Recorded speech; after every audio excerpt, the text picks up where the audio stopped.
you decided to let go of your ministry context.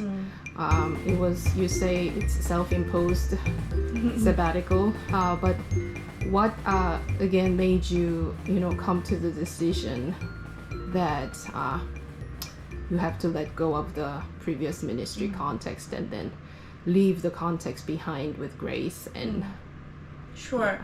I served this congregation for 9 years. I think it was like 4 weeks shy of 9 years was my last Sunday. And it was difficult because I really was loved by this congregation and I really loved the congregation. And I grew a lot as a pastor, as a minister there. And I had a great working relationship with the staff, senior pastor and onward, and still do. However, there came a point where things were getting a little bit difficult, and that was probably about 5 years ago. And during my senior pastor's sabbatical, I became the temporary head of staff and served the congregation in that capacity. And it was during that time I ran into some members who had difficulties with me for various reasons. And I guess the easiest way of describe it was, our theology didn't match. This couple of the members felt that I was being too political from the pulpit. And I felt that I wasn't being political per se, but I was lifting up issues, national issues that were happening in light of the gospel and how Jesus modeled for us and taught us how to be in our civic life. And I would lift those things up, and it was pretty well received for the most part, but there were a handful of people who felt like politics should be never discussed in from the pulpit in church, for that matter. And I disagreed because I felt that Jesus was very political in his context, pointing out things that were happening, the injustices in his ministry context or in his context. And so anyway, we had differences of opinions, which is normal, because all churches, anywhere you go, you're going to find people who disagree with you. That is all fine, but this person really went after me, and although I was able to kind of quell it down, did make things a little bit more difficult. And that was 5 years ago. And since then, social justice became a very important part of what I preached and taught.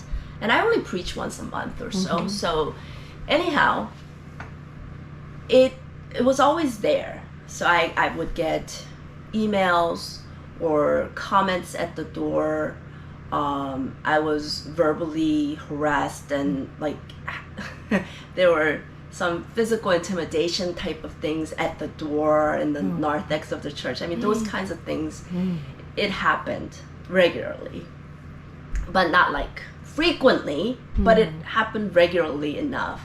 And then the last straw came when I was involved in creating some podcast, and the name of the podcast created a stir, and people really had a hard time with the name of the podcast. Can I say the name of the podcast? Sure, Everyday God Talk. Okay. It's Frequently Unasked Questions.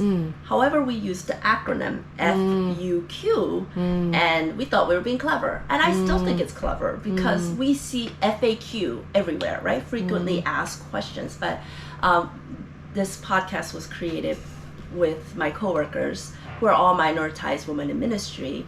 One is Black woman, I'm Korean American, and the other woman is white woman married to a transgender, gender non-binary person. So all three women in ministry in very specific minority status.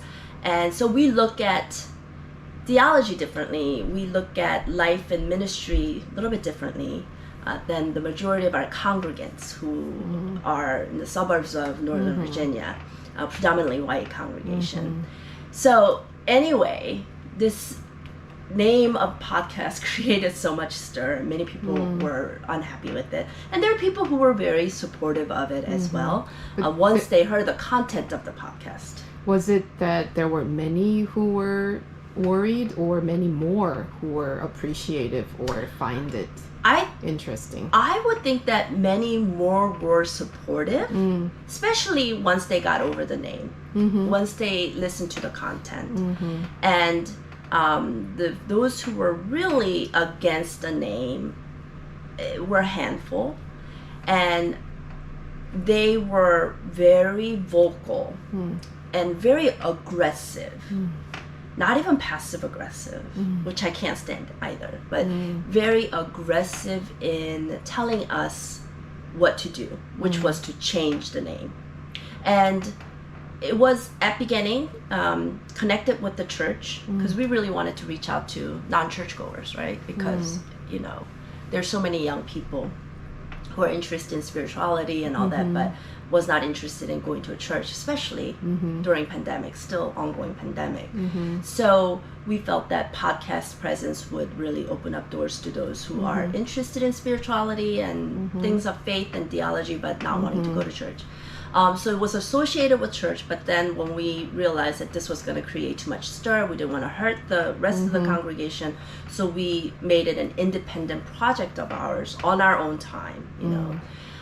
But it didn't matter. Members were up in arms about a few members, you know, a handful of them were up in arms about it, and it became very toxic. There was a lot of cyberbullying regarding this, and so even this wasn't the only thing. As I explained to you, there have been incidences all along, and I decided that I didn't need to deal with that kind of negativity, and it became toxic. So why would I continue to put myself in a position that was not healthy? It was not healthy spiritually, emotionally, and physically. Physically, I was feeling really bad. Like I couldn't sleep well. I had a lot of GI issues, and just feeling the physical strain of the stress that I was feeling. And so, you got to the point, even though you try to dialogue with the people who I invited them to let's have a conversation, because I refuse to respond to your questions online. You know where I am, you know my office, anytime, but none of them reached out in person. It was all via email or on Facebook internal page, or you know, those kinds of ways. And I did. I resigned, and I did have the support of the staff, but I think I needed it to be different kind of support at that point, and I did not receive the strong kind of you know, backing that I needed. So yeah,